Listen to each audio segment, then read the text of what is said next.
Existem tamanhos de empresas diferentes. Cada empresa ela vai estar num momento possível de negócio. O mundo não é um morango.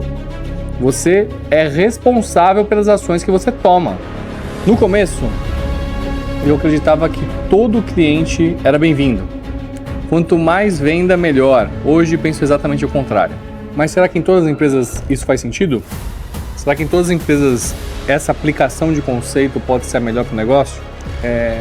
Um dos principais fatores, uma das principais características de um conselho e de um conselheiro é ser um agente externo. O erro que a maioria dos empresários comete é contratar marketing digital esperando que a agência resolva o problema da empresa. Cara, essa daqui, ela exige ali uma reflexão.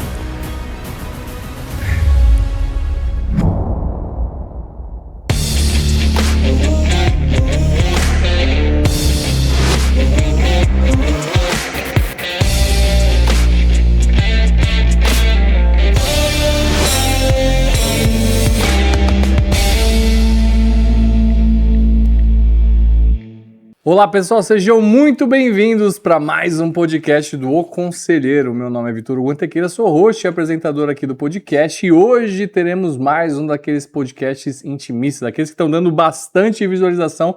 Significa que o conteúdo tá legal, que vocês estão querendo saber mais aí sobre esse mundo das empresas, dos negócios, e temos o nosso famoso interlocutor aí, Gustavão. Fala, pessoal.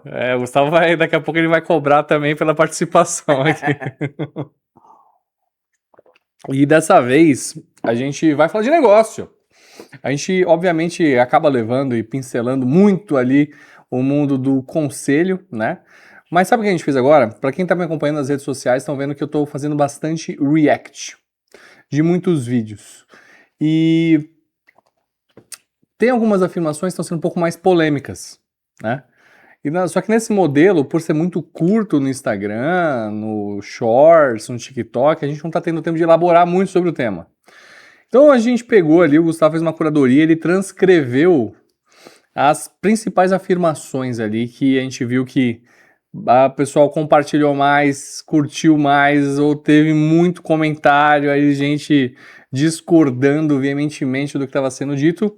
E a gente vai trocar um pouco sobre isso, ter uma visão, vou tentar trazer uma visão de negócios ali, sobre cada uma dessas afirmações. Boa? Vamos seguir então para a primeira. São afirmações de empresários, tá? Em geral, de empresários. Então, ouço muito empresário dizendo: nossa, fui pego de surpresa, nunca imaginei que ele fosse pedir demissão. Sinceramente, eu acho muito difícil acreditar nisso. Um bom profissional quase nunca vai embora de uma hora para outra. Antes de sair, ele para de dar ideias, ele participa menos das reuniões, evita assumir projetos de longo prazo e deixa de discutir o futuro da empresa e passa a fazer apenas o que é combinado. Os sinais aparecem meses antes. O problema é que muitos líderes não estão tão ocupados resolvendo problemas operacionais que deixam de conversar, de verdade com as pessoas. Demissão nunca é surpresa. Surpresa é apenas para quem deixou de prestar atenção. Muito bem, muito bem. Dessa afirmação, ela pode parecer coerente num primeiro momento, e eu também realmente acredito que só que quando a gente é categórico, né? Porque está dizendo que fui pego de surpresa, nunca imaginei, né? Então, tudo que a gente joga de uma forma muito generalista, a gente acaba não enxergando algumas lacunas. E você como empresário, você como conselheiro, você tem que enxergar essas possibilidades. Todas as empresas precisam de pessoas, a gestão de pessoas é um dos temas mais em voga nos conselhos que eu atuo, um dos temas mais importantes, e ele não pode ser um tema negligenciado. Toda pessoa que pede demissão, ela está pedindo demissão e você não sabia, você não estava imaginando essa demissão, é porque você estava negligenciando como líder? Não necessariamente. Você pode ter uma pessoa que está alçando simplesmente voos maiores, que ela está mudando de cidade, de país, que ela está mudando de área, não quer mais trabalhar no segmento que ela trabalha, por mais que seja um bom colaborador, por mais que cumpra as metas, por mais que esteja satisfeito. Simplesmente ele pode mudar. Então, é difícil deixar uma categoria para isso, mas a mensagem é importante. O que é importante dessa mensagem? Essa mensagem é importante no sentido de, se é uma pessoa boa, que está alinhada, só que ela está saindo por conta de uma insatisfação que você não mapeou como empresário, isso sim é um problema que você tem que assumir. Poxa, não imaginei que estava ruim assim, não sabia que tinha esse desentendimento, não sabia desse descontentamento, tudo isso é muito relevante de ser explicado, ser entendido. Então aqui, eu adaptaria essa afirmação justamente pelo fato de que algumas pessoas vão sair e não foi por conta de negligência, foi um momento pessoal, um momento de evolução, projetos pessoais, ou mesmo as pessoas que estão saindo, você tem que se preocupar se a pessoa é boa e está saindo por um problema que você não mapeou e poderia ter mapeado. Porque afinal de contas, ela está saindo porque ela não conseguiu engajar e realizar o que ela gostaria naquela empresa. Os principais motivos de insatisfação, na verdade, o principal motivo de insatisfação dos executivos, né, dos empregados nas empresas, é a relação com o líder direto. Olha, curioso. Então, e aqui a gente fala de liderança, né? Então, atenção nisso, atenção no seu time, atenção com quem você colabora e troca lá. Boa, vamos para a próxima aqui. Existe um momento em que o mercado continua oferecendo oportunidades. Os clientes continuam comprando, a equipe continua querendo crescer, mas a empresa simplesmente trava. Na maioria das vezes, o problema não está na economia nem na concorrência. O problema é que o fundador, querendo controlar tudo, continua centralizando discussões pequenas. Continua contratando pessoas piores que ele por medo de perder espaço e continua administrando uma empresa de 50 funcionários como administrava uma empresa de 5 funcionários. Toda empresa cresce até encontrar o limite de maturidade do próprio empresário. Depois disso, quem precisa evoluir não é o negócio, é o fundador. Gostei muito da afirmação que ele colocou, que toda empresa cresce até encontrar o limite de maturidade do empresário. Muito bom. Às vezes o empresário tem algumas inseguranças, né? Até porque a maioria dos empresários ele não foi formado numa área de negócio, não teve um familiar empresário ali, né? Alguns sim, mas a grande maioria não. Então, isso faz com que ele controle a operação com aquilo que ele consegue ver, compreender. Por isso que algumas pessoas veem dessa forma. O empresário consegue ver e compreender aquilo que está ao alcance do braço dele, eu costumo dizer.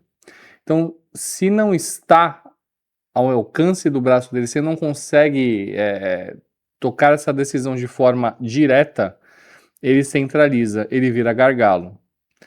Então, eu não diria que está... A empresa, né, apesar que eu tenha gostado muito, toda empresa cresce até encontrar o limite de maturidade do empresário, quanto à forma de ser empresário. Mas os empresários atentos, eles entendem que a minha maturidade é essa, porém entendo que a empresa precisa crescer e eu vou movimentar e colocar uma outra pessoa. Vou trazer um conselho, vou trazer um conselheiro, formar um conselho, vou trazer executivos, vou transformar toda aquela parte em governança. Então tem toda essa construção que acaba sendo feita no negócio, né? De uma forma muito completa.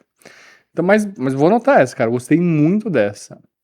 Mas vamos para a próxima aqui. No começo, eu acreditava que todo cliente era bem-vindo. Quanto mais venda, melhor. Hoje penso exatamente o contrário. Existem clientes que atrasam pagamento, exigem exceções o tempo inteiro, pressionam a equipe, desrespeitam pessoas, reclamam de tudo e ainda indicam outros clientes com o mesmo perfil. Quando você coloca tudo na ponta do lápis, percebe que aquele faturamento bonito destruiu a margem, produtividade e o clima interno. O empresário costuma ter medo de perder clientes. Eu tenho medo de manter clientes que impedem a empresa de crescer. Muito bom.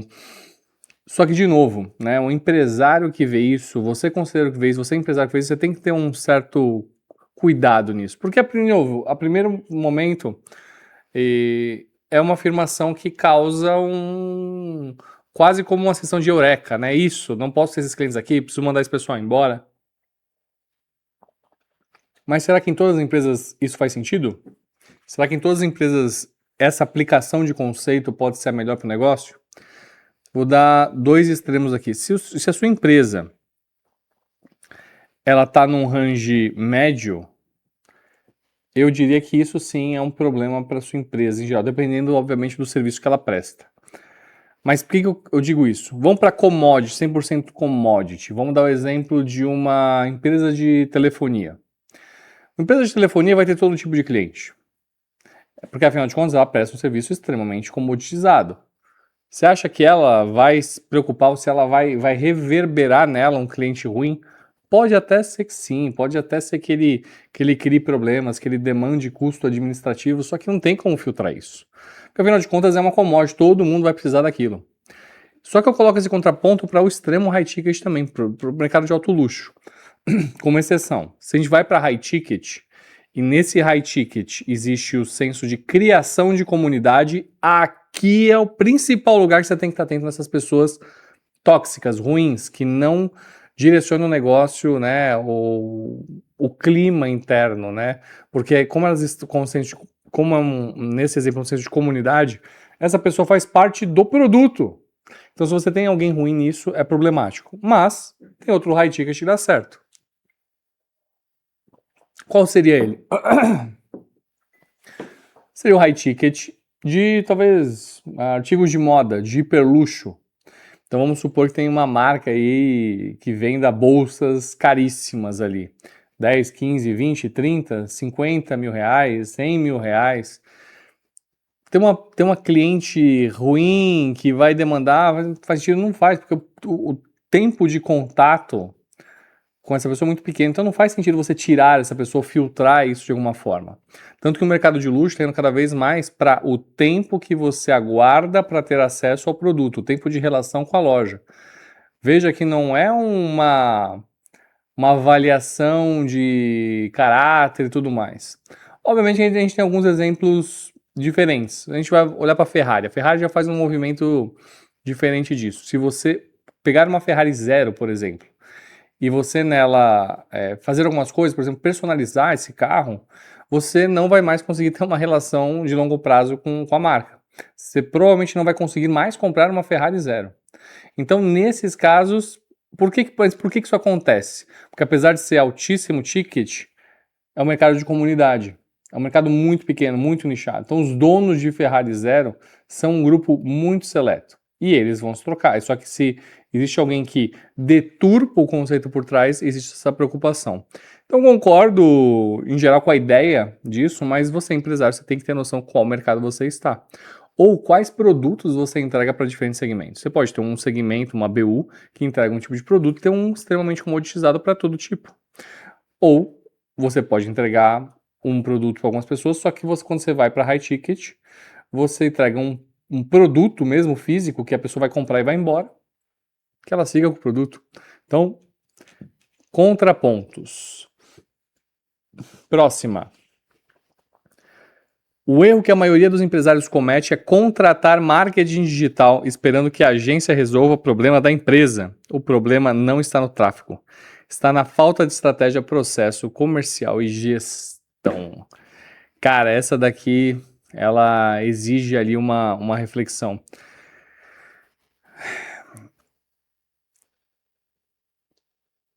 Existem tamanhos de empresas diferentes.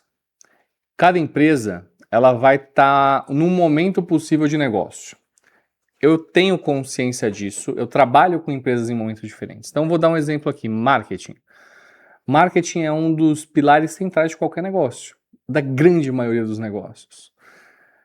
Porque, afinal de contas, é como se apresenta para o mercado, como você divulga essa informação, como você elabora a marca, a percepção do cliente, narrativa, como você se comunica, canal de aquisição, pipeline, funil de venda. Marketing é muito...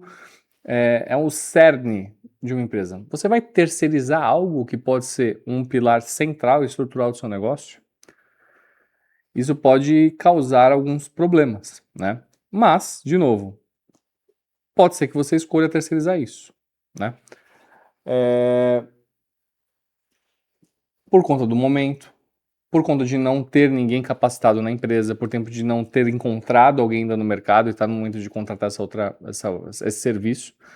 Mas o que eu digo para vocês existem dois negócios, dois serviços, dois terceirizados que em 90% das empresas que eu entro acaba tendo uma revisão e acaba tendo uma mudança. Um deles é o marketing terceirizado. Por quê? Porque esse produto ele está muito banalizado. Ele está banalizado de duas formas. Ou de empresas muito grandes que não conseguem mais dar uma atenção personalizada, dedicada para os seus clientes, ou uma empresa muito inexperiente, porque a barreira de entrada para esse mercado é muito baixa. Se você que está vendo esse podcast agora simplesmente amanhã acordar e pensar, eu acho que eu vou agora abrir minha agência de marketing, e amanhã começar a vender esse serviço, sabe o que te impede de conseguir os primeiros clientes? Nada. Não tem barreira de entrada. A barreira de entrada é baixíssima nesse mercado. Isso significa que às vezes profissionais sem grandes resultados, sem track record, sem embasamento ou aprendendo ainda, na tentativa e erro você está aprendendo e vai usar a sua empresa para isso, vai prestar um serviço para você.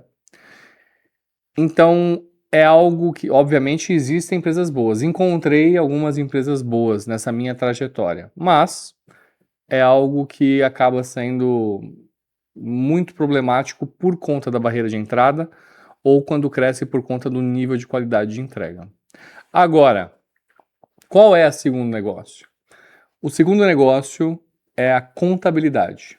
Esse é um negócio que eu questiono e mudo em 90% dos negócios também que eu entro.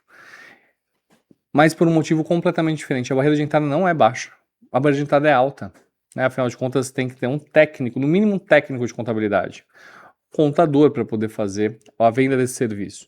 Mas por que então que esse serviço é dessa forma? Por alguns fatores. O empresário, quando ele começa um negócio, tudo para ele é custo.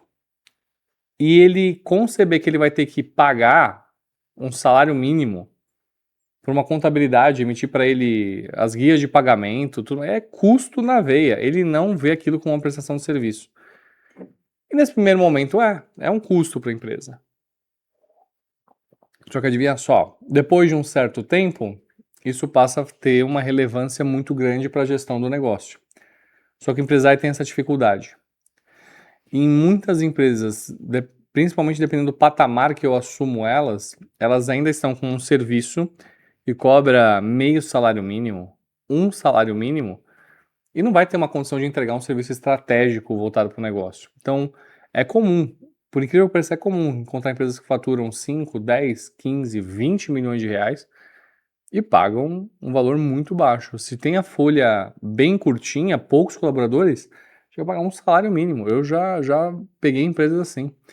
Como que eu vou exigir dessa empresa um planejamento estratégico do negócio, uma revisão de estratégia tributária, qual o melhor enquadramento? Como uma empresa dessa vai ter condições de prestar um serviço de uma categoria mais complexa como lucro real? Inventa desculpas, por mais que seja interessante para o real, porque para dissuadir o cliente disso, porque não tem condições de cuidar do real. Então começa a surgirem problemas. Só que aí é um problema do empresário que pagava pouco e quer pagar pouco, e uma empresa que ainda não presta serviço de forma interessante. Deixo muito claro aqui, existem serviços baratíssimos, comoditizados de contabilidade que atendem empresários em momentos muito relevantes. Só que esse é um momento específico. O empresário vai passar por esse momento, ele vai utilizar esse serviço, só que tem que ter a clareza que depois, para ter um serviço mais estruturado, que faz diferença no bolso, na estratégia, na visão do negócio, ele precisa encontrar uma empresa que está à altura desse tipo de serviço. Então tem esses dois grandes fatores que eu mudo. 90% dos negócios. Marketing, porque a barreira de entrada é muito baixa, e o serviço tem essa problemática de ou ele é muito grande, está completamente não personalizado, ou não tem experiência para prestar o serviço, porque a barreira de entrada é baixa, e raras exceções é bom.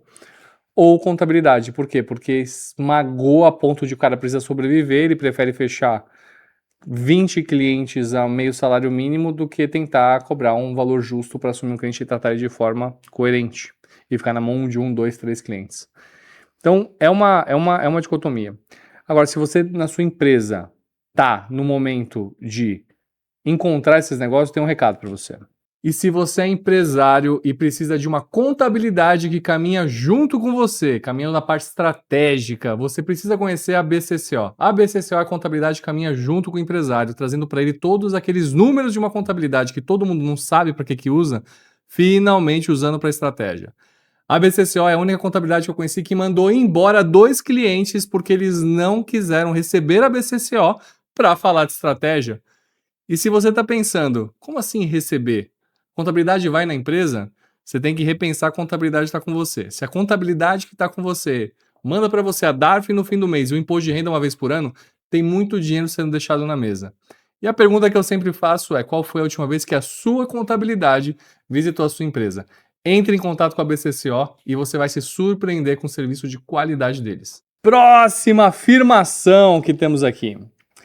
Tem empresário que reclama que trabalha 15 horas por dia, responde mensagem até de madrugada e nunca consegue tirar férias. Mas, quando você olha a rotina da empresa, descobre que ninguém pode aprovar uma compra. Fecha com um contrato e conceder um desconto sem ou contratar alguém sem autorização do empresário. Depois ele diz que a equipe não tem autonomia, mas como teria? Ele treinou a empresa inteira para pedir permissão até tomar uma decisão simples. Se tudo precisa passar pelo dono, talvez o problema não seja a equipe. Talvez seja a incapacidade do líder de construir confiança. Cara, aqui é muito relevante isso no dia a dia, né? Então, como que a gente faz isso, né? Como que eu tiro o empresário desse momento para um momento relevante? Porque a afirmação é pertinente, só que qual é a solução para a afirmação? 2 grandes fatores. Primeiro, criar uma estrutura de governança e alçadas na empresa. Simples assim. Porque precisa haver. Precisa ter essa compreensão que são momentos diferentes para tomar decisões diferentes. Então, isso é uma conjuntura necessária, certo? Um segundo ponto é como você ensina esse empresário a permitir a decisão. Afinal de contas, ele é centralizador. Ele já é o gargalo, ele quer que as decisões passem por ele. Então, você estabelecer a governança e alçadas ajuda na escrita o que o executivo tem condições de tomar decisão. Só que o que não está na escrita, o que não é necessariamente uma decisão de desembolso, é uma decisão de negócio, estratégica, de processo, como você orienta a empresa, o empresário a tomar esse tipo de decisão? Eu costumo montar um gráfico. Nesse gráfico, eu coloco em uma ponta do gráfico o que é urgente e outra ponta do gráfico o que é irreversível.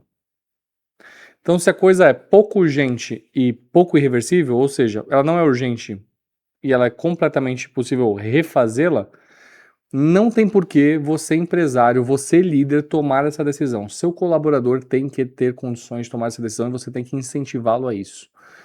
Como que eu faço isso? Justamente para nos motivos e nos momentos em que ele te procurar, você conduz essa clareza para ele entender que ele teria condições de tomar essa decisão. Agora, e se o assunto ele é urgente, extremamente urgente, mas ele é reversível? Você tem que ter essa maturidade. Esses 2 fatores aqui eu coloco mais ou menos na mesma caixa. Urgente, mas reversível. Não é urgente, mas ele é irreversível. Esse do irreversível, você tem que ponderar algumas coisas. Ele vai acarretar custo, ele vai acarretar o nome da empresa, né, no mercado. O que você está colocando em jogo ali? Né? É uma publicação que talvez realmente possa afetar. O que é irreversível? Porque afinal de contas o que é visto uma vez é visto sempre, né? Então tira um print do negócio e acabou. Então, nesses 2 fatores aqui, como é que você toma a decisão? Maturidade do colaborador. Eu insisto para que eu tenha pessoas que tenham condições de tomar essas 2 decisões. É reversível, mas é urgente, ou não é urgente, mas ele é irreversível. Esses 2 fatores aqui, sempre que eu sou acionado por um colaborador e eu oriento o empresário a isso, eu ajudo o colaborador a entender isso, mas eu deixo muito claro para ele, você tem que ter autonomia, eu quero que você faça as coisas por conta, mas se der certo e der errado, a responsabilidade é sua, você tem que ter condições de assumir aquilo. Se der certo, o mérito é todo seu. Eu vou te dar crédito por isso. Se der errado, você vai se responsabilizar por isso. O mundo não é um morango. Você é responsável pelas ações que você toma. Agora, se é irreversível e é urgente, aí, finalmente, devemos ter a entrada do líder ou do empresário para essa tomada de decisão. Tem que acontecer agora e é uma coisa extremamente relevante. Não vai mudar. Então, eu costumo desenhar isso para ajudar nessa parte de liderança. Próxima pergunta. Pergunta não, de novo, a afirmação. Quando uma empresa entra em recuperação judicial ou fecha as portas, muita gente resume a história dizendo que faltou caixa. Discordo completamente. Caixa é a última peça a cair. Antes dela, já caíram indicadores, caiu produtividade, caiu liderança, caiu cultura, já caiu capacidade de execução e principalmente já caiu disciplina de gestão. O dinheiro apenas revela uma crise que estava sendo construída havia meses, às vezes anos. Quem administra olhando apenas para o saldo bancário normalmente descobre os problemas quando já é tarde demais. Cara, antes de eu fazer, você concorda com isso? Você que está ouvindo, concorda com isso ou não concorda com isso? Que a caixa é a última peça a cair?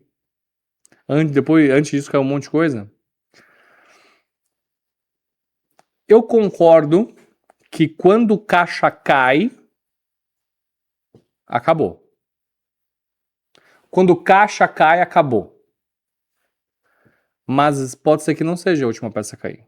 Pode ser que você tenha bons indicadores. Pode ser que você tenha produtividade. Pode ser que você tenha uma liderança, cultura. Mas você tenha tomado um calote. Que o mercado entre em recessão. Que você não tenha dinheiro para operar, que você não tenha crédito no mercado. E apesar de nenhum desses fatores que ele colocou aqui nessa reflexão tenha tido um problema, se esse único fator teve um problema, acabou o jogo. Não tem como sustentar a operação sem caixa. A coisa mais importante de uma empresa é caixa, mas nem sempre ela é a última a cair. Ela pode cair muito antes. Então, ele acaba dizendo, quem administra olhando apenas para o saldo bancário normalmente descobre problemas quando é tarde demais. Eu discordo disso. Obviamente que caixa não está sempre só na conta da empresa, mas também está lá, né? Essa necessidade de ver e acompanhar esses valores lá são fundamentais para que você consiga saber que o caixa está saudável, saber que a empresa vai funcionar. Se você tem contas e obrigações para serem cumpridas nesse momento, você precisa estar com o caixa funcionando, porque se chegar a sua obrigação e você não tiver, você começa um problema gravíssimo. Boa, apesar de coerente, né, apesar de parecer coerente, parecer correto, eu discordei completamente da afirmação. Próxima afirmação. Todo mundo fala sobre alinhamento entre sócios, mas pouca gente explica o que isso significa na prática. Eu não preciso de um sócio que concorde comigo o tempo todo, pelo contrário, o problema começa quando um dos dois deixa de falar o que realmente pensa para evitar o desgaste. A empresa entra numa espécie de paz artificial. As decisões ficam superficiais, os conflitos são empurrados para depois. Quando finalmente explodem, já destruíram a confiança. Empresa raramente quebra porque os sócios discutiram demais. Ela quebra porque eles passaram tempo demais fingindo que estava tudo bem. Cara, isso é bem interessante. Bem interessante. Quando atuo ali, né, com empresas com múltiplos sócios, esse é um tema que eu costumo sempre trazer à mesa, né? É necessário e prudente que nós tenhamos uma discussão, né? Uma abertura com todos os assuntos possíveis. E você, conselheiro, adivinha só, você é a pessoa que consegue trazer assuntos externos, trazer assuntos delicados, trazer assuntos que às vezes estão sendo evitados pelos sócios de uma forma neutra, né? Então, imagina só o seguinte cenário, né? Que existe ali uma empresa que não tem governança estabelecida.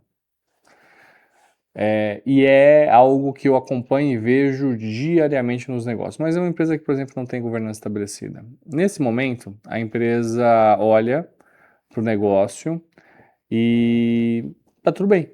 O sócio tá tudo bem. Só que existe uma preocupação por trás ali, essas coisas não faladas, uma preocupação de um sócio, eu gostaria de trazer esse tema.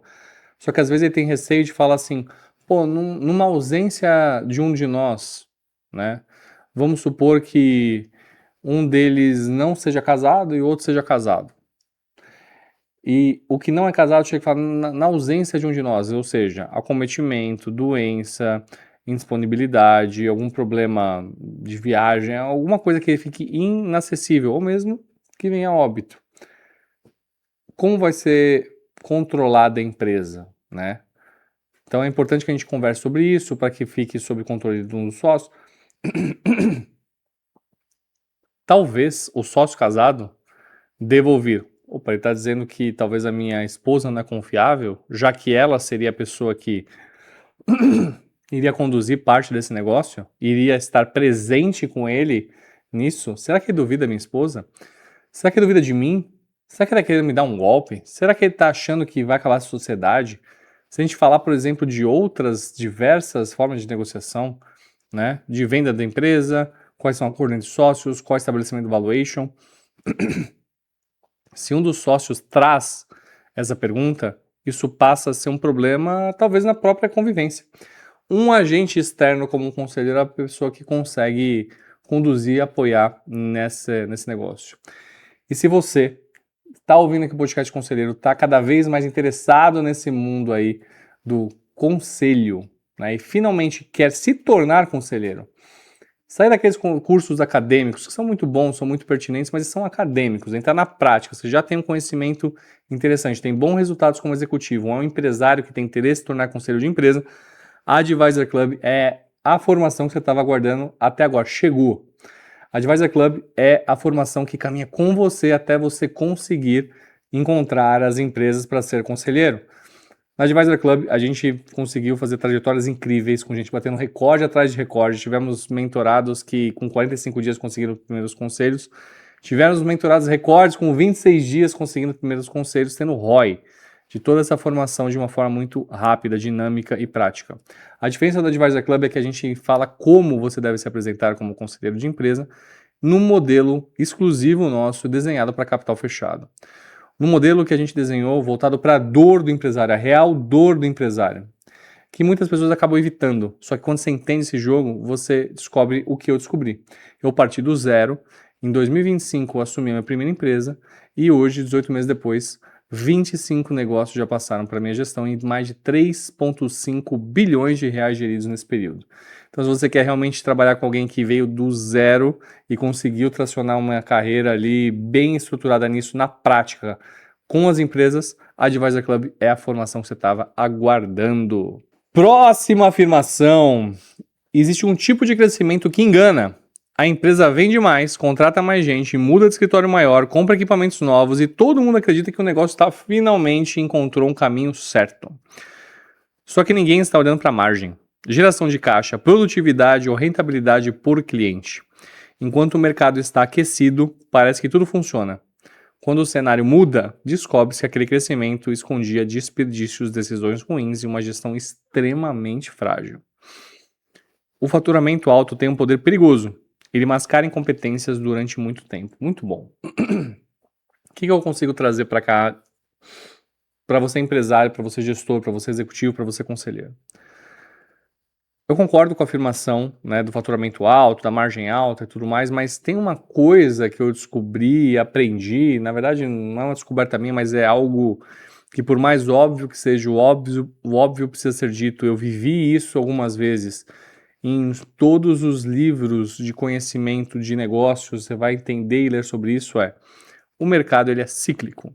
O mercado ele vai ter momentos muito positivos e muitos negativos. Alguns produtos não vão voltar. O produto vem, desenvolve, chega num ponto máximo e ele morre depois de um certo ponto. Então, visto que, em geral, nada vai ficar como é hoje para sempre, que as coisas sempre vão mudar, seja ela melhorando ou piorando, seja ela estando lá em cima ou lá embaixo, essa questão de você saber aproveitar os pontos positivos, os momentos certos para conseguir se preparar para os momentos difíceis é a grande sacada do negócio.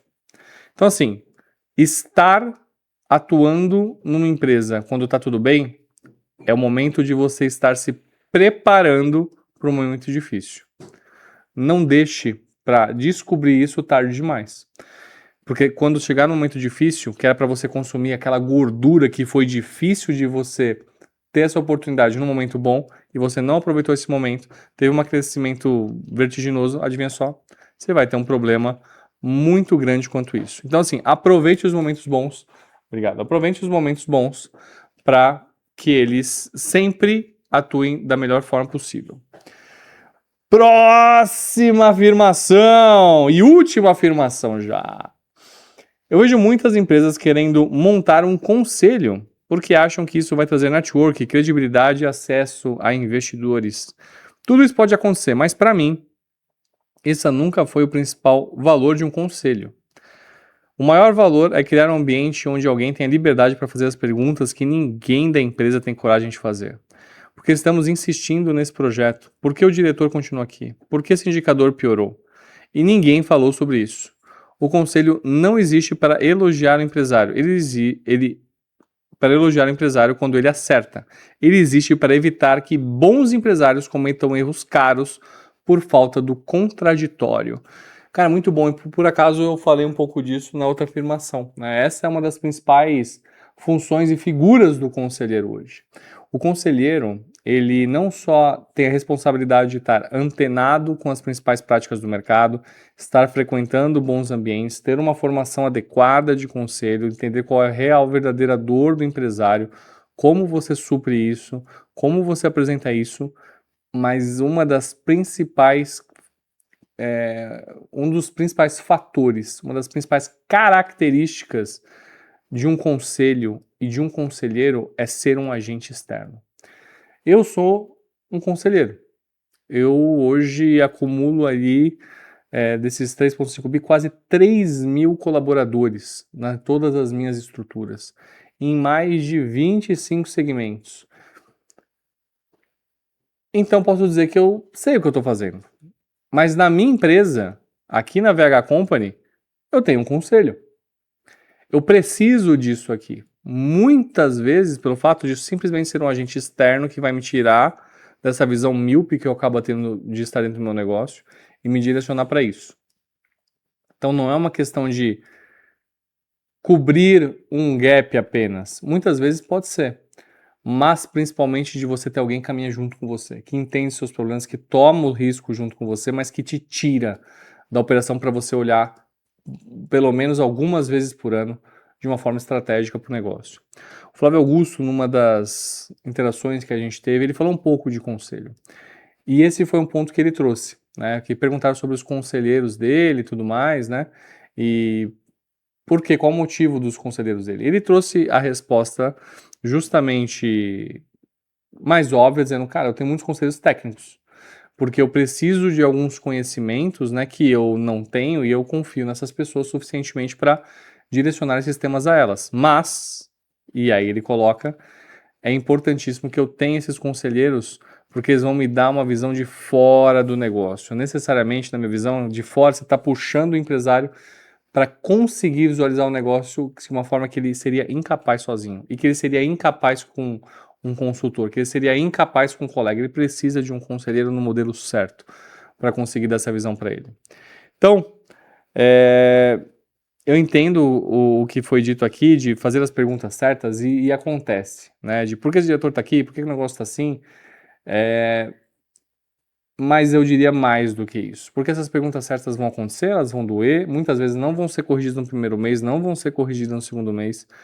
Só que vai chegar uma hora que vai ficar tão incômodo esse agente externo tocando nesse ponto tão sensível que ninguém tá mexendo, que adivinha só, uma coisa que não mexia-se há anos, finalmente no terceiro, quarto mês o negócio muda, arruma, valida, muda.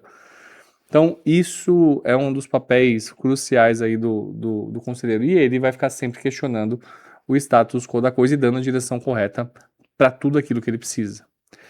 Então, essas aí foram as afirmações da curadoria que a gente fez aqui para trazer para vocês uma visão mais embasada daquilo tudo que a gente vem movimentando, fazendo, mostrando ali nas redes. E é isso. Nem teve tanta interlocução hoje, né, Gustavão? Não, hoje foi... Eu devia ter deixado com você essas afirmações aqui, velho. Porque são umas afirmações longas, né, cara? Tem umas afirmações de 5 linhas aqui, tem umas de 2. Mas, pô, obrigado aí por estar comigo aí, Gustavão. Obrigado por acompanhar. Que agradeço. E é isso, então, se você curtiu aqui, se inscreve no canal, deixa o like, faz um comentário aqui embaixo de qual é a afirmação que você tem hoje, qual é a crença que você tem aí agora e que você quer mudar, né? Então, preste atenção. O mundo dos negócios está seguindo cada vez mais para mais oportunidades e quem está entendendo onde estão as oportunidades está saindo na frente. Pessoal, até a próxima!